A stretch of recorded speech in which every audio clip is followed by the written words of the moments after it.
You ever feel like someone's entire life purpose is to make sure you're not having any fun? Well, let me introduce you to Karen. Yes, capital K, clipboard holding, binocular owning, HOA Karen. The kind of neighbor who would measure your grass with a ruler, then write you up because it dared to grow half an inch above regulation height. But this time, this time she messed with the wrong retired grandpa. Because when she tried to cancel my Christmas spirit, I gave her a reason to clutch her pearls so hard they almost cracked. Now let me back up a little. I'm Bob, 72, widower, Vietnam vet, former electrician. Moved into this HOA-run community in Florida thinking I'd finally enjoy some peace and quiet.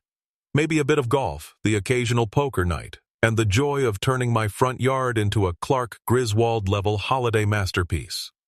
I'm talking life-size reindeer, a glowing Santa on the roof, and yes, a snow machine. Because just because we live in Florida doesn't mean we shouldn't believe in magic. The first few years, smooth sailing. The neighbors loved it. Kids from all over the neighborhood would beg their parents to swing by our street. I even had folks donating cookies and cider to hand out. It became kind of a tradition until Karen moved in across the street. Now Karen, she's the kind of woman who thinks fun is a crime. She walks around with a Bluetooth headset like she's in the CIA, peering over fences like she's on neighborhood patrol. I swear she reports more violations than the actual HOA office. She moved in mid-June. By July, she'd already tried to report my American flag because it was too large for regulation. Let that sink in. A 72-year-old vet flying his own country's flag, and she wanted it gone. So come December, I knew I'd be on her naughty list. But did that stop me? Absolutely not.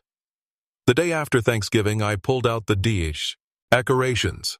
My grandson, Tommy, came over to help. We set up the inflatables, the lights, the moving snowflakes across the garage, the full nativity scene with a solar-powered star right on top of the palm tree. And guess what? By nightfall, it looked like the North Pole had crash-landed in central Florida.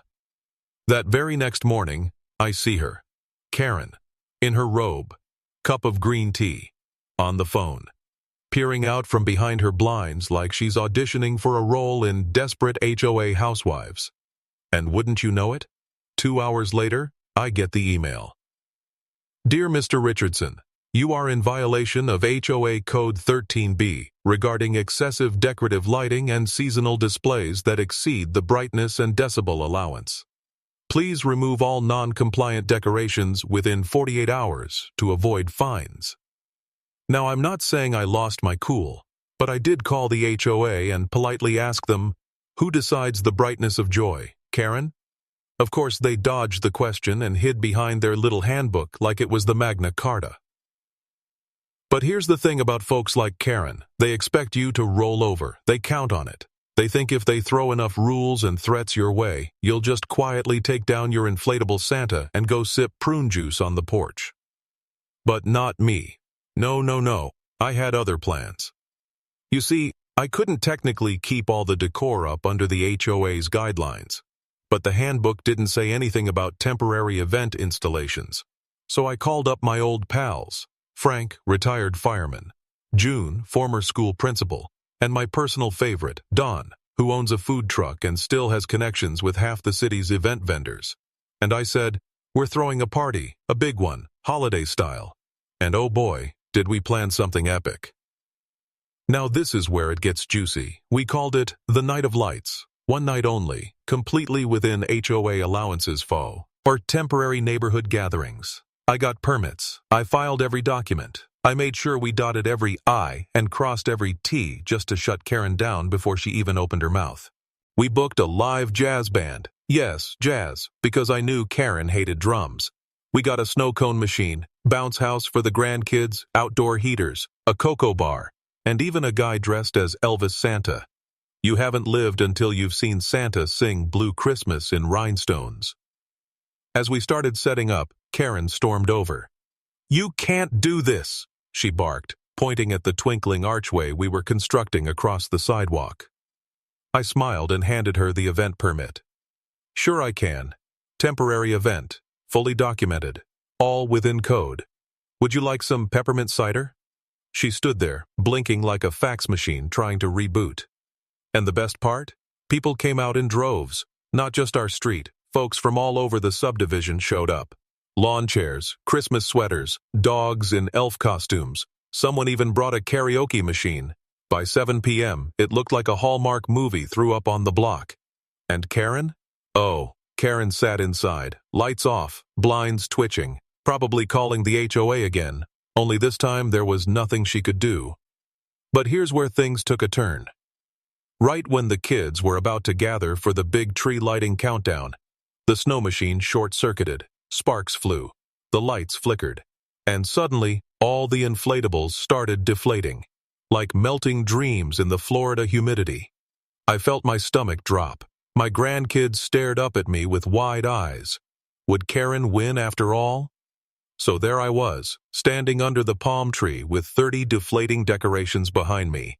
Santa slumped like he'd had too much eggnog. Frosty flopped face first into the bushes, and the snow machine now looked like it had been possessed by a poltergeist. Sparks, smoke, and the smell of melted plastic filled the air. I thought, this is it. Karen wins. The Christmas spirit is dead, and the kids will never forgive me. But right then, little Lucy, June's greatest daughter, about 6 years old and full of sugar cookies, stepped forward, tugged on my sleeve, and said, "Mr. Bob, it's okay. You're still the funnest grandpa ever." Now I'm not a man who cries in public, but I felt something tighten in my chest. The kind of moment that reminds you why you go to all the trouble in the first place. And that's when I heard it. The sound of a generator. A deep rumble from the other end of the street. I turned, and there was Don, bless his barbecue-loving soul, pulling up with his backup generator on a trailer like a knight in greasy armor. "I figured with this many lights you'd blow a fuse. Hook her up, Bob." Within minutes, he and Frank had rewired the power, rerouted the lights, and got everything back online. It wasn't just restored, it was brighter. The tree sparkled, the music kicked back in, and Elvis Santa took the mic like nothing happened, crooning, "Here comes Santa Claus," as if the universe had just hit the rewind button. The kids cheered, the adults clapped, and Karen? Well, let me tell you about Karen. She finally stepped outside. Maybe it was the music. Maybe it was the aroma of Don's famous chili dogs wafting through her sealed windows. But there she was, arms crossed, jaw clenched, and one twitching eye that practically screamed, "Holiday Rage Blackout." She stormed up to me again, waving her phone like she was about to unleash nuclear codes. "This is a disruption, a safety hazard, a fire risk." I handed her a cup of cocoa. "Careful, Karen. It's hot. Just like your temper." The crowd chuckled. Even June spit out a laugh, which is saying something since she hadn't laughed since 1983. But it gets better. Turns out, the local newspaper had heard about our Night of Lights through Facebook, thanks to my granddaughter's live stream. They showed up with a photographer, took a few photos, interviewed me, interviewed the kids. And the next morning, there we were on the front page. Local grandpa brings holiday cheer, and the entire neighborhood shows up. The article called it a joyful act of resistance in the face of petty bureaucracy. I could have cried. And the HOA? Oh, they tried to save face. Sent me another letter about needing prior notice for future events. But when over 200 residents emailed them in support of the party, and when they saw the local news station airing a feel-good segment called Bob Saves Christmas, well, let's just say they slithered back into their cubicles and decided to review their policy book. Now, let me tell you what really hit the holiday jackpot. The very next week, Karen put her house up for sale, listed it quietly, like she didn't want anyone to notice. But oh, we noticed. June baked cookies for the open house. Don parked his chili truck in front for curb appeal. And I dressed as Santa and stood across the street ringing a cowbell. Would you believe the new buyers? A retired couple from Wisconsin, former kindergarten teachers. Absolutely love Christmas. They moved in with a 12-foot inflatable nutcracker and a light-up dachshund in a Santa suit. First words out of the wife's mouth, "We heard this street is legendary for Christmas." Karen drove off the next morning. Now, if you're still watching, let me say this. Don't let petty people steal your sparkle.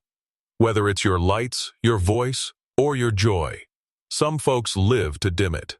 But if you stand your ground, do it with a little humor, and rally the good folks around you, well, justice has a funny way of twinkling right back. So yeah, Karen may have tried to report me for my decor, but in the end, I lit up the whole block. And that, my friends, is how you fight fire, with fireflies, candy canes, and a snow machine that almost burned down the neighborhood. If you enjoyed this story, and you've got your own HOA horror stories or nosy neighbor drama, drop it in the comments. I read everyone and laugh just as hard as you will. Don't forget to like, subscribe, and hit the bell if you want more heartwarming revenge tales every single week. And remember, when life gives you Karens, throw a party so bright they have to wear sunglasses indoors.